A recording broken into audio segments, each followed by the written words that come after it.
Hey y'all, welcome back to my channel. My name is Chelsea and I hope you feel at home here. I wanted to share my opinion about kitchen appliances that you do not need and kitchen appliances that I love.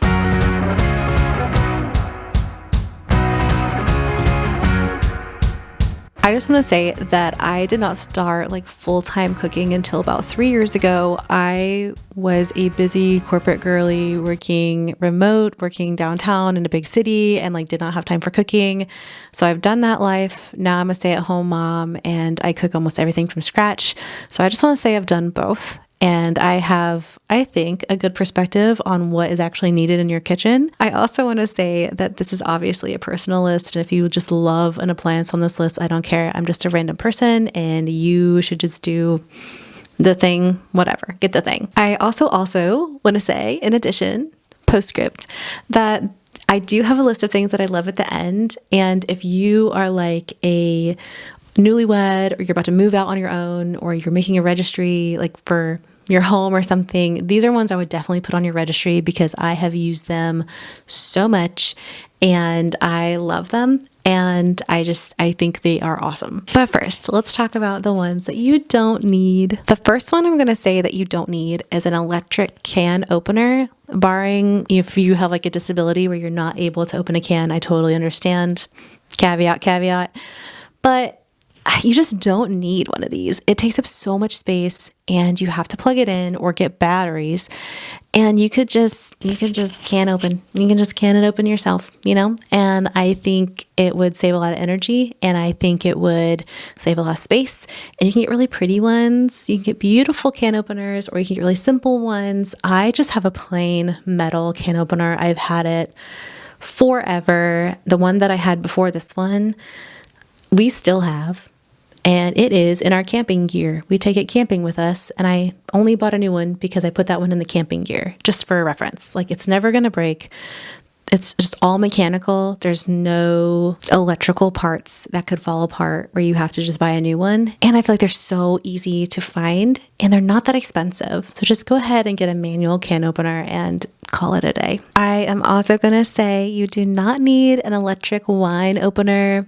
This is in the same vein as the can opener. Obviously, they make really beautiful manual ones. It is so easy just to open a bottle of wine with a regular opener. You don't need something you plug in or, like I said, more batteries that you need to recharge or replace. It's just a lot less waste that way if we're just using like a manual opener. Plus, like I said, they make really beautiful ones, and I just feel like the electric ones look really tacky and like really gaudy and not super elegant, especially if you like have it out for a party or a special celebration. I don't think it's gonna match the vibe that you think it's going to. Another electric gadget that you do not need is electric salt and pepper grinders. You do not need these. I'm sorry, they're so ugly. They look very 2005 like HGTV level stage house decor. Like, just, you don't need these. If you want a grinder, get a fancy, pretty, like wooden one that you would see at like a beautiful restaurant or something. Have it on your table or on your counter. That would be really beautiful. These two items are going to be controversial, but I am going to say you do not need a Keurig or an espresso machine. Now, there's a couple of different reasons for this. Number one reason that's always the most important is that it's huge, it's ugly, and it's taking up counter space. And I'm sorry, counter space is so valuable, and we just don't need to be cluttering it up with machines that say they can make a cup of coffee in a couple minutes. And there's no way that coffee can be good, right? Like, it's in a little plastic pod, sealed with aluminum foil. When was it ground up to be put in there? There's just no way that's going to taste good. It's not going to taste like a pour over. It's not going to taste like a French press. It's not going to taste like an actual espresso. It's just not going to taste the same. It'll get pretty close and it'll be really convenient. But the pods are kind of expensive and they're really wasteful. There's so much plastic when you really could get another alternative for your coffee situation. And I would say the same thing for an espresso, that I like personally am really surprised at how quickly Nespresso really took off. It's just not for me. It's not a product for me, and it shouldn't be a product for you either because you can do better. And I know they're really good, but just save some money. Don't get the machine. Don't get the pods. Save the planet. Don't get the pods. And we'll find another alternative for you for your coffee. I promise. In the vein of coffee, I am going to say something crazy. And this one's a really personal decision. But I'm going to say you don't need a full espresso machine. And I'm going to get some hate for this because I know it's really popular right now to get a full espresso machine. And my sister actually has one. It's not personal. I'm just saying. It's fine. But I'm saying if you don't have one already, see, I'm covering my bases. If you don't have one already, I don't think you need to get one because there are lots of other options of like smaller, compact espresso machines where they don't have, all of the gadgetry, like the water filtration and the grinders on it and everything. Like just get the actual espresso machine. It's like this big, that big, and it's really small, and you can put that on your countertop and get a beautiful one so it looks gorgeous while it's out. But the big espresso machines take up so much space. There's always something that breaks on them. And unless you were formerly a barista, just know that if you get the machine, you're going to have to learn a new skill and you're going to have someone to teach you that skill. So if you don't know it already, just remember it's more than just a money investment. It's also a skill learning investment. And if you don't already have the skill, you're going to have to invest time into that too. So those are, oh man, I have so many more that are like controversial and I'm kind of scared to share them. Okay, moving forward, the next item you don't need to have on your countertop that I would say you don't even need to have at all is probably a toaster oven. I'm like so surprised that these have come back because I remember them being really popular in like the 90s and then I never saw them again until like 2023 when I saw one in a Walmart and it was from like Drew Barrymore's company. And it's really beautiful. I mean, that's its name, literally, but it was actually also beautiful. And then I started seeing them everywhere. Once that one came out, I started seeing them on social media everywhere. And I just don't think you need one. It takes up so much space on your counter, so much space. And I don't know, like, I just don't think you need it.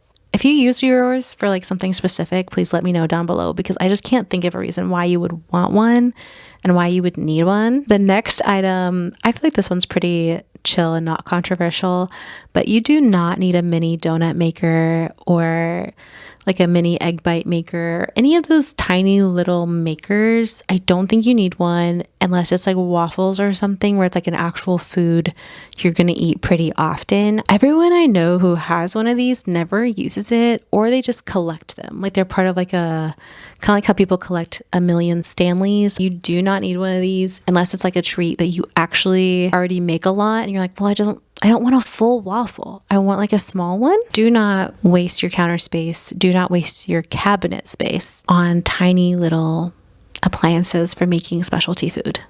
Just, you don't need to do it. So this one is really controversial and I'm just going to say it, but you do not need a microwave. Look, this is just, I'm going to talk about this from a food perspective and I'm going to talk about this from a design perspective. Design perspective first. It's ugly. It's hideous and it takes up so much space. And I just don't think you need it. Do you need to heat up water? Get a kettle. You think you need to heat up some food? Put it in your oven. Because guess what? Pizza in the microwave, not good. It's disgusting. And everything that you could make in a microwave is a million times better reheated on the stove or reheated in the oven. That's it. Even if you put it over your oven, it's like, oh, it's not on the counter. It's like, well, okay, but it's still like a black box in your kitchen that's ugly. And I don't think you need it. I don't know. If you're designing a kitchen, I don't think you need it. If you already have one, I think you're stuck with it. But if you're designing a new kitchen, I think you can just forget about it. And you know how I know this is because I have not had a microwave since 2017, which is 9 years. I have not had a microwave for 9 years. And every single year, I'm like, is this the year I'm going to get one? And every single year, I'm like, no, this is not the year because I don't need it. And I hate them and they're ugly. I think if you just went without your microwave for like a week, I think you would see reason. I think you would agree with me. I really do. And even if you don't, you should tell me down below because I would love to know your thoughts on microwaves. This last one is going to have me segue into things I love. So just hang on a minute. I know I know. I'm going to say you don't need a rice maker. Okay, now hang on. I know there's a lot of people who eat a lot of rice. I eat a lot of rice. I don't have a rice maker. And let me tell you why. Because I have an Instant Pot and it has the perfect rice function on it, and I can make an insane amount of rice. I can make like 9 cups of rice. It's amazing. Is it more than that? It might be more than that. I can make a ton of rice, and you can't do that in a rice maker. The Instant Pot kind of just encapsulates a lot of different appliances into one. And that is so awesome because it uses less space. And then if you get the bigger Instant Pot, so I can make a large amounts of rice and stew and curry and dumplings and all kinds of things. And I'm going to say you don't need a rice maker, but if you're going to get something, if you need an appliance, an Instant Pot is so great. We got ours from our wedding registry like 10 years ago, and we love it and we've used it a bunch. Honestly, we do mostly use it for rice, but I love to get like dumplings and steam them in there, and it's so good. And once you figure out how to learn how to use it, it is such a great tool to have. I'm also going to say a product that I love is the crock pot. I really only use the crock pot for a few different meals. I like to use it for chili. If you're going to like parties and stuff for making dips or hot chocolate, it's really good for that. And I do have both. I have the Instant Pot and the crock pot, and I did consider getting rid of one of them a couple years ago. As always, I've been decluttering, and I'm just always trying to figure out ways to simplify my life a little bit more. But I do think it's nice to have both so that if you ever need to have both at the same time, that's really helpful. I do like to make hot chocolate in my crock pot, which means it's out of commission if I need to make something else in my Instant Pot. So having both has been really helpful. And I love my crock pot. It has like travel hooks on it so that it can go in the car and like the lid snaps on. And that's really helpful for taking it places, people's houses, that kind of thing. And I love that function. Just make sure you get a color you like. And I think it's really pretty, and you can store it like in a cabinet somewhere and pull it out when you need it. And it's great. Another kitchen appliance that I think is really helpful is a kettle. And I will allow an electric kettle. I personally don't mind waiting for my water to warm on the stove. I love the aesthetic of a kettle on the stove. I love using my kettle. I use it every single day for all kinds of things. I make tea, I make coffee, I make all kinds of things with my kettle, and I love it. I think this is a good solution for your microwaving water, which is like really gross. And I don't know. That makes me really uncomfortable to talk about it. I hate that. But just get a kettle. You can get one on the stove that's really cute. You can get a whistling one. You can get a quiet one. You can also get electric kettles, and that'll like tell you the specific temperature. So if you're really into your tea or your coffee and it has to be a very specific temperature, then you can get one that'll actually tell you that. Plus it does it really quickly. Heat up in like a minute or something. It's crazy. You can also get really beautiful ones so that you can set it on your counter and let it sit there like a pretty little art piece that it is. And I think they're really great. I feel like this is where we can struggle as Americans, is like, why would I get a kettle when I have a microwave? And I just want to say, can we please just stop for a second? Look, I think we can just move on to a kettle, and I think it'll just be better. I think it's just gonna be better. We can do it. I think we can make the change. Another kitchen appliance that I love is my KitchenAid mixer. I have had this gray one since we were married, and it's amazing. I love it. It is perfect for mixing, obviously. And if you're making like small batch things, it's so great. I actually just recently upgraded the bigger KitchenAid mixer because I make a lot of bread now, and I love it. It's beautiful. And so that means it can sit out all the time, which I love, but it also works really hard and is so it's just a great piece of machinery, and the customer service is great. And you can get all kinds of attachments so that if you want some of those specialty type appliances, you can get it in the form of a KitchenAid, and it'll work with the KitchenAid motor. And I think you can save a lot of space that way. And I love the company. I think it's really great. And I just think they're beautiful. And you have so many color options. And I just think it's a great option for appliances that you might need. Speaking of mixers and things, I also hardcore recommend an immersion blender. I did not get one until I mean, I guess it was still like 7 years ago, but I just had never even thought of using one. And once I got one, I use it all the time for soup and all kinds of things like dressings, anything that needs to be blended in a pot.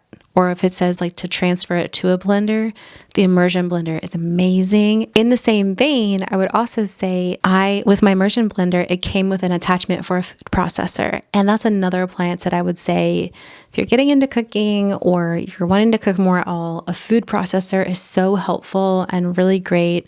It just chops things up a lot easier without it like being so intense of a chop. Like it actually is like chopping it instead of like trying to blend it all together and turn it into like a paste or a putty. And so my immersion blender actually is just the handle, and the immersion blender can come off and I can attach a food processor. And that's really nice. I love it. And I use it all the time for baking. And it has been such a game changer. And I feel like for a long time, I just thought I could use a blender. But once I started using a food processor, the texture of the things I was making totally changed for the better. And I think it just following the recipe directions kind of makes a difference. And so I'd recommend a food processor. This is a basic one, but I think a toaster is a great appliance to have. I think 2 pieces of toast is more than enough. I don't think you need to make 6 at a time. If you're making 6 at a time, you might have a big family or something, but 2 at a time is probably enough for a toaster. Get a really pretty one. If you use it every day, keep it out on the counter. If you don't, put it under your counter, put it in a drawer to catch all the crumbs. But I got this like stainless steel one. I love it. It's just a basic toaster. It works great and it's pretty. And I don't know what I would do without a toaster. I always need a toaster. You can also get away with like a mocha pot or a percolator if you want like a drip coffee. You can also get like a French press or a Chemex type situation where you're not having to have like a full machine. And I think these are really great. I have a French press and I have a mocha pot for when I want espresso, and it is great. I think a lot of people's complaint with these kind of things is that, oh, it takes so long to make it, but it really doesn't take that long. A lot of times you can kind of just let it sit and then come back to it. So like with a French press, I can let it sit for 6 minutes, which is not that long, like go brush my teeth or something, and then come back and it's ready to drink. I have a glass one and I've had a glass one for a long time. I just got the IKEA one, but I'm really wanting like an insulated one.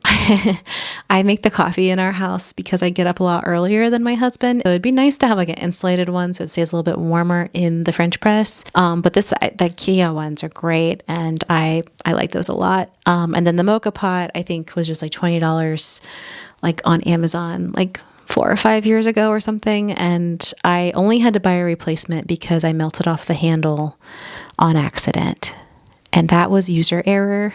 So I recommend the product, just don't leave it on the burner, basically. Another item that I love is my Dutch oven, and I just have a Lodge Dutch oven. I inherited one from my grandma. It's amazing. She used it forever, and it's really old and it's awesome, and it's not anything fancy. It's not like a Le Creuset or anything, but it bakes a lot of bread and I can make soup in it. And I did get a bigger size of my Lodge one to make even more soup because we love soup. And it is a great product. It's super heavy, but it is sturdy. And like I said, I inherited mine from my grandmother, and like I have no idea how long she had it for before me, but it's very old. And that just to me is a good selling point of it's going to last a really long time. And I totally recommend it. And this is very specific to my family. And I'm not telling other families to get this because it's very specific. But I love our ice cream maker. We live in a hot climate. And to be honest, there's not a lot of good ice cream options here for some reason. Where we lived before, there were so many specialty ice cream shops. And I'm lactose intolerant. So I cannot just like drive down to Dairy Queen and get like a soft serve because I will perish. But I can make my own ice cream and it's really fun. I've been trying a lot of different flavors. I made like a sweet Tabasco one before. I made a mint chocolate before. It's really fun to try out different kinds. And I think the only thing with the ice cream maker is that I wish I had little like ice cream containers so that I could store them in the containers to eat them later. I just got a really basic ice cream maker. It's not anything fancy. I really love mine. That is like the one specialty appliance that I like actually use and love using, and that's easy to use and easy to clean. And I totally recommend it. It's, if you need an ice cream maker, I totally love it. And finally, this last thing is super, super specific and kind of an appliance, but I really like my water bath canner. And I know we're getting into like weird land here, so just stick with me. I'm not canning meat or anything like that. I'm only making like jam, and I want to get into making my own pasta sauce. And the water bath canner is so easy to use. It's big, so it does take up space to store, but I just got one that I think is pretty, and I leave it out on my shelf, and I think it's nice. We like to go pick strawberries and fresh fruit and things like that, and we are trying to grow our garden. So having the water bath canner has been really helpful for that. I've canned apple butter, I've canned strawberry preserves, and it's been really great. I love being able just to pull out a jar of strawberry jam from my cabinet that I've made, and I think that's really fun and really special, and I just would recommend it if you're wanting to get into it as a hobby. I recommend the water bath canner, and then also make sure that you're using like food safe recipes. So even if like your grandma taught you how to do it or something, double check the recipes with the Ball Blue Book preservation guide to make sure that like you're not going to get food poisoning or listeria or something crazy. That was like my biggest fear with the water bath canner, was like, I'm gonna poison my whole family on accident. And it's been fine, and it's been really fun, and it's saved us a lot of money, and the jam is really good, if I say so myself, which I do. Well, like I said before, there's a lot of like appliances out there. It can be really overwhelming really quickly. Sometimes it can just be helpful to have someone tell you you don't need that, or someone on social media is telling you need to buy an espresso, and I'm here to tell you you don't need that. You can get a cheaper option that's better quality with less impact into the environment, or you can get one that's just a little bit more suited to your lifestyle. There's a lot of options out there, and I hope that I've provided some de-influencing. I hope I've provided some other options that could maybe be more helpful, a little bit better quality. I hope that this was helpful for you, and if it was, be sure to comment and tell me your opinions about the rice maker. I want to know. Be sure to like and subscribe, and if you think about it, make sure that you share it with some friends, and I will see you on the next one. Bye.